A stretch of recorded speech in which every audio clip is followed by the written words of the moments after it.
சென்னையில் பெய்து வரும் கனமழை பற்றிய தகவல்களோடு நம்முடைய செய்தியாளர் மகாலிங்கமும் புதுச்சேரியில் இதனால் ஏற்பட்டிருக்கக்கூடிய பாதிப்புகள் பற்றி செய்தியாளர் ரஹ்மானும் இணைகிறார்கள். முதலில் மகாலிங்கம், இந்த சுரங்கப்பாதைகளில் தண்ணீர் அதிகமாக தேங்கி இருக்கிறத போன செக்மெண்ட்ல நம்ம பார்த்தோம். அதை அகற்றுவதற்கு மாநகராட்சி எந்த மாதிரியான நடவடிக்கைகள் எடுத்திருக்காங்கன்னு சொல்ல முடியுமா?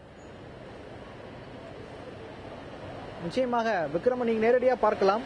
மாநகராட்சி மற்றும் நெடுஞ்சாலைத்துறை, அது மட்டுமல்லாது போக்குவரத்து காவல்துறை ஆகிய பிரிவுகளை சார்ந்தவர்கள் இந்த மழைநீர் தேங்கி இருக்கக்கூடிய சுரங்கப்பாதையின் முன்பும் அந்த பக்கமும் நின்று கொண்டிருக்கிறார்கள். வாகனங்கள் செல்ல வேண்டாம், மாற்றுப்பாதையில் செல்ல வேண்டும் என்று தொடர்ந்து அவர்களுக்கு எச்சரிக்கை கொடுத்த வண்ணம் இருக்கிறார்கள். அப்படி யாராவது மாட்டியிருந்தாலும் கூட அவர்கள் மீட்பதற்கான உதவிகளை தற்போது மேற்கொண்டு வருகிறார்கள்.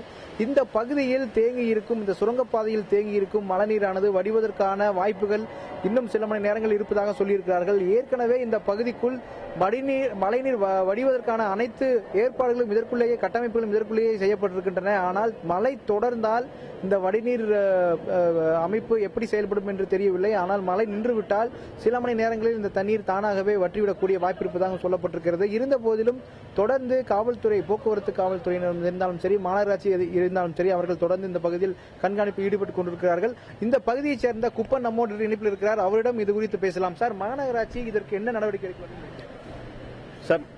சார், மாநகராட்சியை பொறுத்த வரைக்கும் இங்க எந்த காலத்துல இருந்தாலும் சரி, மழை பெஞ்சதுனாக்கா இங்க எப்பவுமே தண்ணி தேங்கி தான் இருக்குது. இது முன்னெச்சரிக்கையாக எந்த விதமான நடவடிக்கை இது வரைக்கும் எப்பவுமே எடுத்ததில்லை, எந்த ஆட்சியிலுமே எடுத்தது கிடையாது.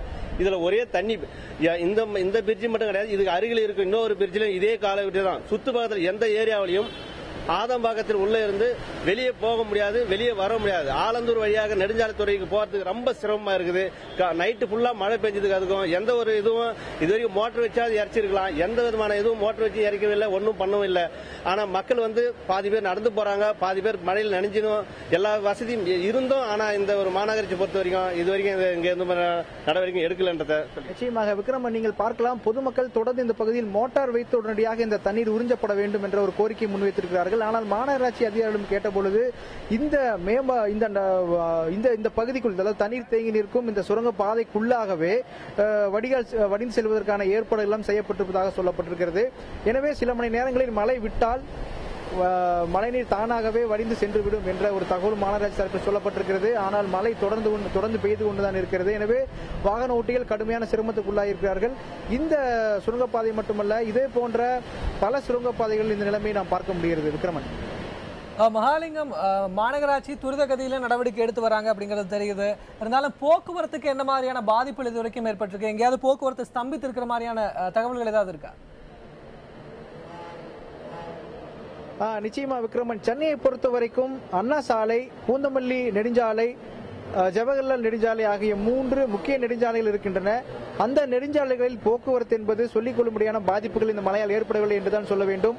ஆனால் இதுபோன்ற சுரங்கப்பாதை அமைந்துள்ள பாதைகளில் எல்லாம் போக்குவரத்து என்பது ஸ்தம்பித்திருக்கிறது. இந்த சுரங்கப்பாதையில் தண்ணீர் தேங்கி இருப்பதால் வாகன ஓட்டிகள் கடுமையான சிரமத்திற்குள்ளாகி வருகிறார்கள். அது மட்டுமல்லாது, கடுமையான மழை பெய்தால் மழைக்கு பிறகு திடீரென அனைத்து வாகனங்களும் ஒரே நேரத்தில் சாலைக்கு வருகின்றன. அதனால் கடுமையான வாகன நெருக்கடியும் அவ்வப்போது ஏற்பட்டு வருகிறது.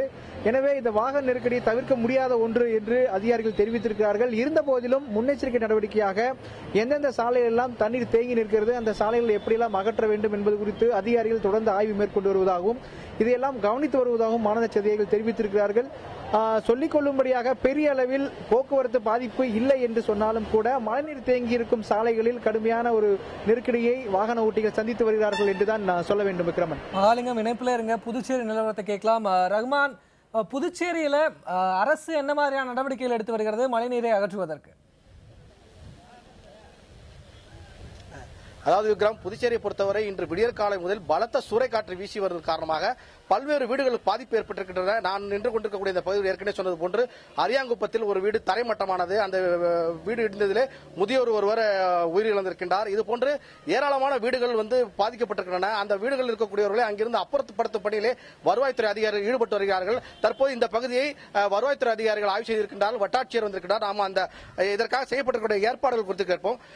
ஐயா, அந்த பாதிப்புகளிலிருந்து அவர்களை காப்பாற்றுவதற்கான என்ன விதமான ஏற்பாடுகள் செஞ்சுட்டு இருக்கீங்க? நேற்றுக்கே நம்ம எல்லாருக்கும் அலர்ட் பண்ணிட்டு எங்களோட டீம்ஸ், பப்ளிக் எல்லாரும் அலர்ட் பண்ணி இந்த மாதிரி ஒரு கொஞ்சம் ஏன்னா டேமேஜான ஒரு வீடுகளில் இருக்கிறவங்க கொஞ்சம் சேஃப்டியான இடத்துக்கு போயிடுங்கன்னு சொல்லியிருக்கிறோம். பிளஸ் நம்ம அந்த இதெல்லாம் நம்ம டேங்க்ல தண்ணி பிடிச்சி வைங்க, ஓவர் ஹெட் டேங்க்ல அந்த ப்ரிகாஷன்ஸ் எல்லாத்தையும் எடுத்துங்க, சேஃப்டியான ஃபுட்டு தண்ணிலாம் பிடிச்சி வச்சுங்கன்ற மாதிரி நம்ம சொல்லியிருக்கிறோம். எதிர்பாராத விதமாக இந்த ஒரு அசம்பாவித சம்பவம் இங்கே நடந்திருக்குது. அதுக்குண்டான நம்ம அவங்களுக்கு கொடுக்க வேண்டிய ரிலீஃப் அது நான் பார்த்து நாங்கள் உடனே கொடுக்கறதுக்கு ஏற்பாடு பண்ணுவோம். மற்ற அதாவது உயிரிழந்த அந்த முதியோர் வீட்டுக்கு அவர்கள் வந்து ஆய்வு செய்திருக்கின்றார்கள். இதுபோன்று புதுச்சேரியுடைய பல்வேறு பகுதிகளிலே தற்போது பாதிப்பு ஏற்பட்டிருக்கிறது. புதுச்சேரி மட்டுமல்ல, காரைக்காலிலே பல்வேறு புதிய நகர் விரிவாக்கப்பட்ட நகர் பகுதிகளிலும் தண்ணீர் அதிகம் சூழ்ந்திருப்பதால் வீடுகள் தண்ணீரில் மூழ்கி இருக்கின்றன. இதே போன்ற நிலைதான் புதுச்சேரி மற்றும் காரைக்கால் பகுதியிலே தற்போது நிலை வருகின்றன. தற்போது மழை மீண்டும் அதிகரிக்க தொடங்கியிருக்கின்றன. அதே நேரம் காற்றும் அதிகரிக்க தொடங்கியிருக்கின்றது. ஆகவே இதை சமாளிப்பதற்கான அனைத்து நடவடிக்கைகளும், அதாவது தீயணைப்புத்துறை, காவல்துறை, பொதுப்பணித்துறை ஆகியவை முடுக்கிவிடப்பட்டிருக்கின்றன. காலையில் புதுச்சேரியில் இருக்கக்கூடிய பாதிப்புகள் குறித்து புதுச்சேரி முதலமைச்சர் ரங்கசாமி அனைத்து பகுதிகளிலும் தொடர்ந்து ஆய்வு செய்து வருகின்றார். தொடர்ந்து பாதிப்புகள், அதாவது பல்வேறு இடங்களில் வந்து மரங்கள் முறிந்து விழுந்திருக்கின்றன. கிராம பகுதிகளிலும் பல்வேறு இடங்களில் பாதிப்பு ஏற்பட்டிருக்கின்றன. அது குறித்த தகவல் அங்கிருந்து வந்து கொண்டிருக்கின்றன.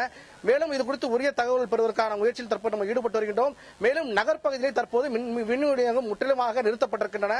ஏனென்றால் கிட்டத்தட்ட மின்கம்பங்கள் கிட்டத்தட்ட 10க்கும் மேற்பட்ட மின்கம்பங்கள் கீழே சாய்ந்திருக்கின்றது, மரங்களும் முறிந்திருக்கின்றன. ஆகவே அதை அகற்றும் பணியிலே தற்போது மின்துறை அதிகாரிகளும் தீயணைப்புத்துறை வீரர்களும் தற்போது ஈடுபட்டு வருகின்றார்கள். இந்த மழையையும் இந்த காற்றையும் சமாளிக்கக்கூடிய அளவிலே தற்போது புதுச்சேரி அரசு அனைத்து ஏற்பாடுகளும் தற்போது செய்து வருகின்றது.